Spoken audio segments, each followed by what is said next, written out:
Good evening everyone. नमस्कार, केमती अच्छा समस्ते। आज संध्या बेले खाइबू आम कौन आखते मखाना। मखाना को कौन तेल रे भाजिकी खाती। एटा को धिमी आंचरे धीरे धीरे धीरे धीरे भाजिया को पड़ो। रिफाइन तेल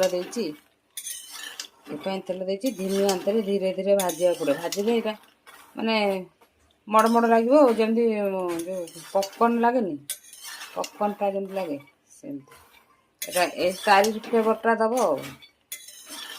मु खाई थे ये पे मैंने करके दिया मुझे इवनिंग आम खाइब से करुच्ची कसला पर आदर लंका गुंड आ लुण पकई गोल दब खाइब भल टेस्ट लगे जे।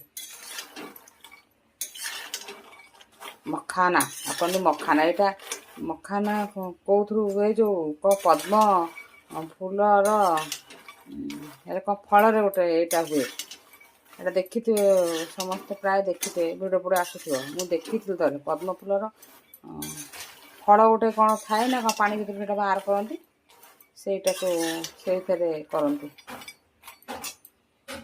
किए खाइबे आसतु क्या पसंद ये गोटे नुआ खाद्य। अब कार्तिक मास आसला मैंने सब साधार सब भेराइटी खाइबा कथा पिला मन को बुझा कथा कौन कर ना मुंड खराब करदे। तो मैंने खाइबे आसतु सादर निमंत्रण रहा। लुण लंका गुंड पकईदेली ए बहुत सुंदर टेस्ट लगे। संध्यारे आसतु निमंत्रण करुच्ची सादर निमंत्रण रहा।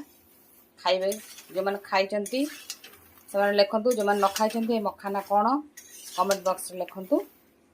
मुझे जानी कही मुझे अधिक जानी जी जानी कहली रही।